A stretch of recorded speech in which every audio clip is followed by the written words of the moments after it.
फिर भी दर्शन आराम से हो जाती है। ठीक है। 450 सीढ़ी चढ़ना पड़ेगा आपको, तब जाके बाबा सिद्धनाथ का दर्शन कर पाइएगा। लेकिन कहा जाता है भक्ति में परीक्षा लिया जाता है। या आप युग युग की कहानी जानते हैं। भक्ति करना इतना आसान नहीं है। भक्ति करना इतना आसान नहीं है। भक्त को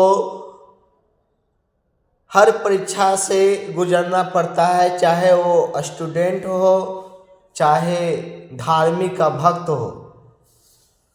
परीक्षा लेते देखिए, भगवान शिव का दर्शन कीजिए।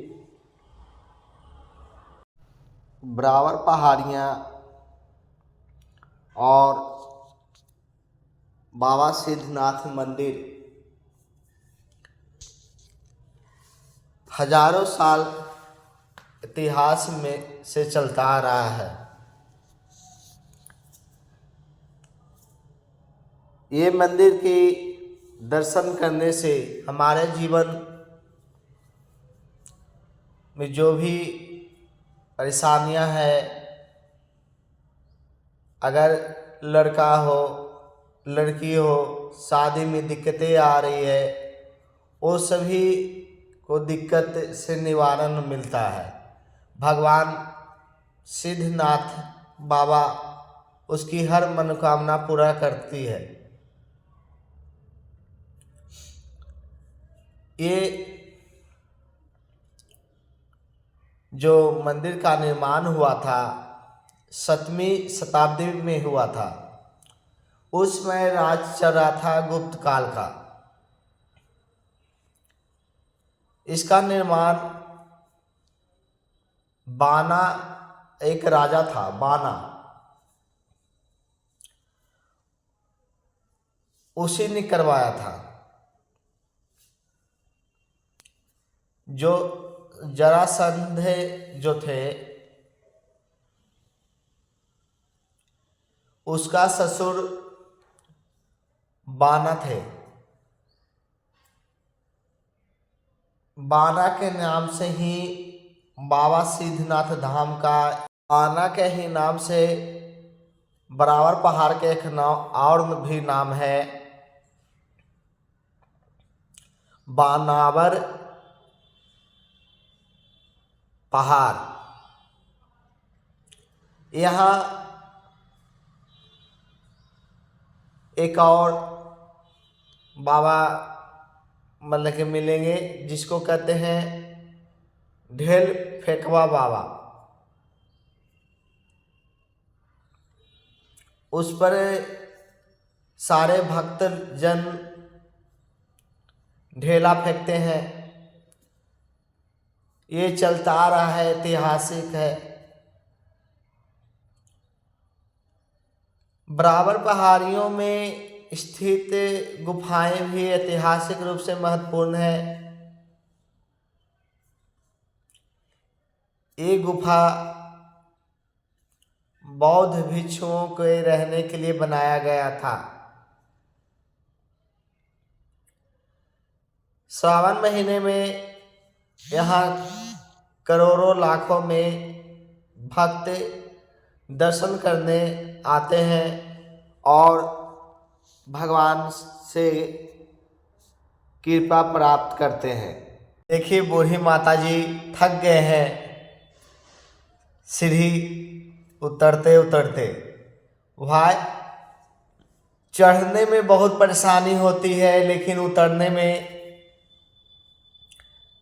देखिए हम लेकर आए थे, कुछ फल थे खाने के लिए, क्योंकि भूख तो लगता है ना कहीं भी जाओ।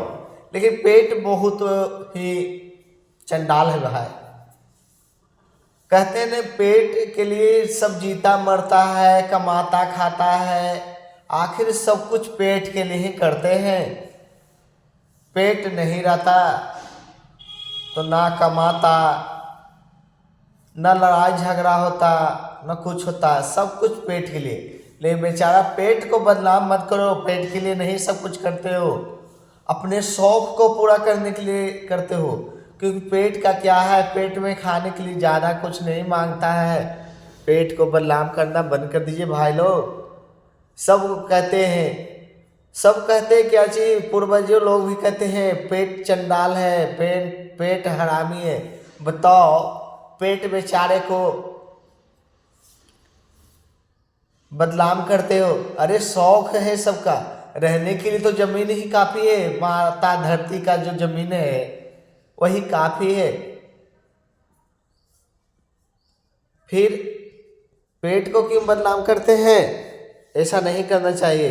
ये देखिए हम अब उतर रहे हैं, क्योंकि बाबा सिद्धनाथ धाम का दर्शन कर लिए। अब हम सीढ़ियों के मार्ग से हम उधर आए थे गांव घाट से और उतर रहे हैं। एक और रास्ता इधर है, उसका नाम, ये जो सीढ़ी जो है नागा अर्जुन रास्ता कहते हैं। ये पताल गंगा से होते हुए आपको आना होगा। पताल गंगा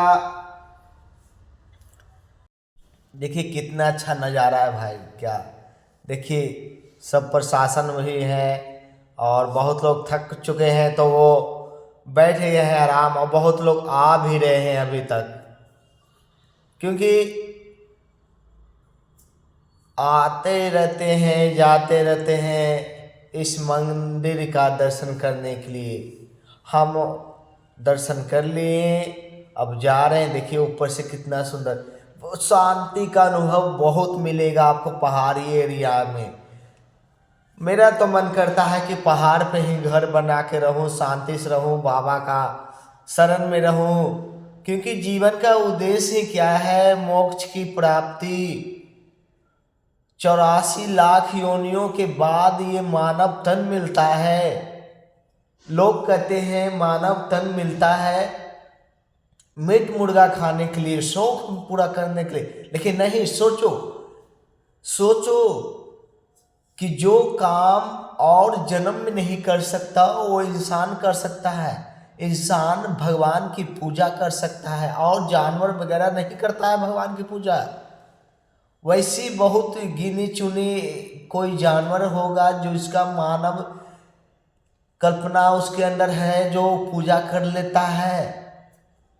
लेकिन सिर्फ मानव ही तन जो मिलता है भगवान की भक्ति करता है। तो मानव तन क्यों मिलता है? भगवान की भक्ति करने के लिए, अपने इस जन्म मरण से छुटकारा पाने के लिए। लेकिन लोग कहता है क्या, बहुत सारे बुद्धिजीवी क्या चीज उसको बोलेंगे, बेवकूफ़ बोलेंगे उसको, जो बोलता है कि मनुष्य तन मिलता है शौक पूरा करने के लिए, मौज मस्ती करने के लिए, मीट मुर्गा खाने के लिए, दारू पीने के लिए नहीं, भगवान की भक्ति करने के लिए मिलता है ये मानव तन।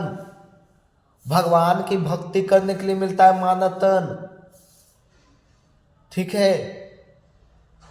इसलिए जो भी वो बेवकूफ़ लोग हैं जो ये बोलते हैं कि मानव तन मनुष्य तन 84 लाख के बाद मिलता है, उसका हम मिस यूज करें, शौक पूरा करें और दारू पिए, मीट मुर्गा खाएं, ये गलत है, बिल्कुल गलत है। क्योंकि मानव तन जो मिलता है वो भगवान की भक्ति करने के लिए मिलता है और अपने जीवन मरण से छुटकारा पाने के लिए मिलता है।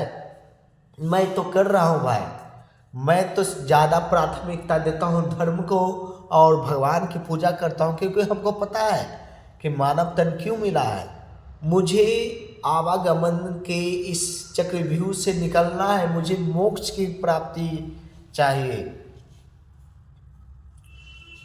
हमें मोक्ष की प्राप्ति चाहिए और हम मोक्ष चाहते हैं। और मोक्ष कैसे मिलेगा? वो महादेव की आराधना करने से, महादेव की पूजा करने से, उनकी भक्ति करने से मिलेगा भाई। आप लोग भी आए और भगवान की दर्शन करें, बाबा सिद्धनाथ धाम की दर्शन करें। आपको हम ये वीडियो में ऊपर जाने के लिए, मंदिर में जाने के लिए 2 रास्ते बताए हैं। आप गांव घाट से जाएं तो ज़्यादा सुविधा पड़ेगा, क्योंकि ये जो रास्ते हैं ये थोड़ा ज़्यादा डिफ़िकल्ट है, बहुत चढ़ने में परेशानियां होती है। लेकिन भक्ति करना है तो चढ़ना तो पड़ेगा भाई। ज़्यादा तकलीफ से ही भक्ति अगर होता है तो ज़्यादा परीक्षा होता है। देखिए यही सीढ़ी है जिससे आपको ऊपर जाना है। एक उधर हम दिखाए थे गांव घाट है, उधर से जाना है आपको। बाबा सिद्धनाथ धाम गया जिला से आपको पड़ेगा, आपको लगभग 25 किलोमीटर।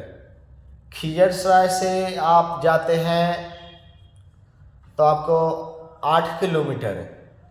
मखदूमपुर से जाते हैं तो वहाँ से पड़ेगा आपको 12 किलोमीटर। जहानाबाद जिला से आप जाते हैं तो आपको पड़ेगा 25 किलोमीटर। टेहटा से अगर जाते हैं तो आपको पड़ेगा 13 किलोमीटर। तो भाई लोग हम आपको सारे रास्ते बता दिए, और अब आप कहाँ कहाँ से आओगे तो आप गूगल का सहारा ले सकते हैं, क्योंकि गूगल पे हर रास्ते पता है। लेकिन सावधानी पूर्वक, गूगल भी कभी कभी गलत बता देता है, इसलिए ध्यान से। तो हम अब इस वीडियो का तीसरा पार्ट भी आपके सामने लेके आएंगे, ठीक है, क्योंकि और भी जानकारी आपको चाहिए तो वीडियो के माध्यम से। अगर वीडियो आपको अच्छा लगा हो तो शेयर कर दीजिएगा, सब्सक्राइब कर दीजिएगा। भगवान भोलेनाथ, बाबा सिद्धनाथ धाम, बाबा भोलेनाथ आपके परिवार को खुशहाल रखे, जीवन में उन्नति दे। धन्यवाद।